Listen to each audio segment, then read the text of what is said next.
Salut les frérots. Ouais, encore une fois, désolé de l'absence. Mon PC avait du mal à survivre et il est officiellement mort maintenant. Et puis les derniers chapitres étaient plutôt calmes et posés, même si pour quand même donner mon avis, j'adore vraiment tout ce qui est autour de la famille Todoroki et le parallèle entre Shoto et Hawks et surtout le One for All qui est devenu maintenant public vu que des citoyens en parlent en posant des questions et si ce n'a pas de rapport avec All for One, etc. Chose que Bakugo avait prédit à All Might dans le chapitre 284 d'ailleurs. Mais ce chapitre nous replonge dans un tas de mystères et d'incompréhensions, c'est pourquoi on se retrouve aujourd'hui pour la review du chapitre 304 de My Hero Academia. Ça fait longtemps qu'on n'a pas discuté ensemble, alors n'hésitez pas à smasher le pouce bleu les frérots et de me suivre sur Twitter pour plus de discussions et de My Hero Academia. Sur ce, c'est parti pour la review.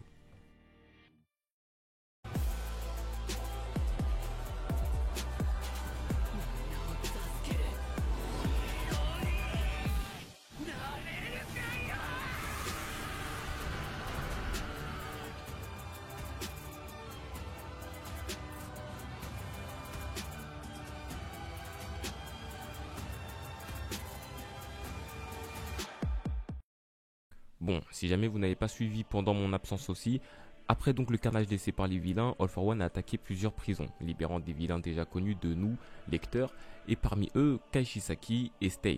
D'autres vilains, Osef, sont aussi sortis bien évidemment, donc c'est le bordel dans la ville.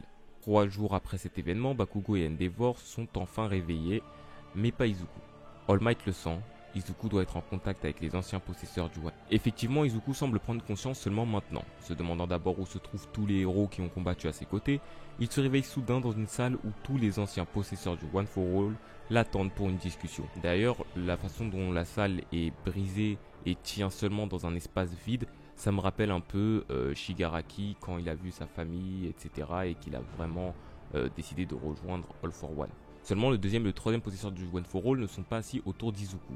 Ils sont face au mur comme s'ils étaient punis. C'est aussi les seuls qui n'ont pas été visibles lorsque Izuku a été dans les vestiges du One for All pour la première fois, et la théorie de Bakugo serait le deuxième possesseur du One for All, etc. Un élément détruit un peu la théorie ici, l'homme semble avoir les cheveux bruns alors que Bakugo blond, en tout cas plus clair. Même sur ses bras, sur l'avant-bras, les choses qu'il a ressemblent vachement aux grenades que porte Bakugo, mais je ne pense vraiment pas que ce soit lui.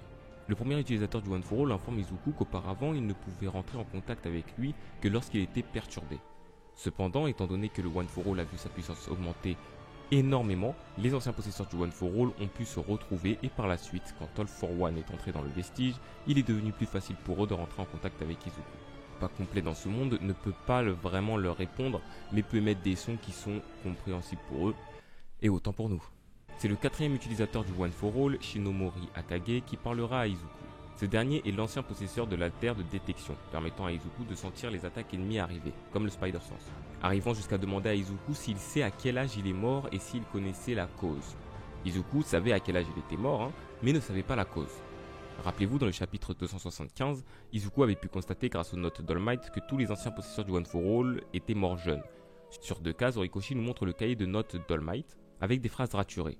Et dans le chapitre 284, Bakugo, dans un flashback, en parle à All Might en lui demandant s'il avait découvert quelque chose sur la vraie nature du One for All.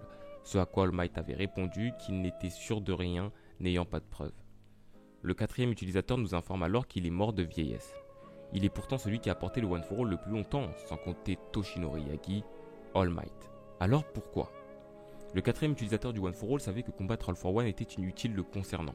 Il se contenta donc seulement de renforcer l'alter en s'entraînant et ensuite trouver un successeur. Mais lors de sa 40e année, le One for All brisa son corps. Le One for All donc en contrepartie de donner une force surhumaine, qui augmente au fur et à mesure de sa transmission, consume l'énergie vitale de son possesseur. All Might a pu conserver le One for All plus longtemps que le quatrième utilisateur. Il est pourtant le 8e utilisateur du One for All. Alors qu'est-ce que All Might avait et que le quatrième possesseur n'avait pas ? C'est en fait le contraire. Ce que n'avait pas All Might et qu'avait le quatrième utilisateur, c'était un alter. Si All Might avait un alter de base, le One for All aurait été un surplus dans son organisme. Mais étant donné qu'il n'en avait pas, le One for All s'est tout simplement installé comme si c'était son alter naturel. Les sans-alter sont donc les meilleures personnes pour obtenir le One for All. Si Mirio avait obtenu le One for All, cela n'aurait donc abouti à rien. La rencontre d'Izuku et All Might, le fait qu'il ait choisi ce garçon faible, pleurnichard et sans alter, a été le choix le plus judicieux du symbole de la paix, qui sans le savoir, donnait d'un nouvel espoir de vaincre le symbole de la peur. Étant donné que les naissances de bébés sans alter se font de plus en plus rares, Izuku est sûrement le dernier possesseur du One for All. le 9e utilisateur. 9 en japonais qui se prononce comme le mot souffrance. Ironique quand on sait à quel point le One for All l'a fait souffrir physiquement. En recevant cet alter, lui qui voulait seulement devenir comme son idole, puis numéro 1 des héros, se retrouve avec des responsabilités énormes. Encore une ressemblance avec Spider-Man, notre araignée sympa du quartier. Le chapitre se finit sur Nana Shimura, ancienne mentor d'All Might et grand-mère de Shigaraki, demandant à Izuku s'il se sent capable de tuer Shigaraki. Le choix le plus judicieux, étant donné le danger que représente ce dernier. Pourtant, nous avons pu en conclure, en lisant le chapitre 287, que Izuku comptait sauver Shigaraki de l'emprise d'All for One. D'ailleurs, All for One avait bien tort quand il disait que Izuku était une erreur. Il est bien le possesseur avec le plus de potentiel. Cela pourrait donc être un test de Nana Shimura étant donné qu'elle-même disait vouloir sauver l'âme des gens. C'est donc ainsi que se termine ce chapitre rempli d'informations.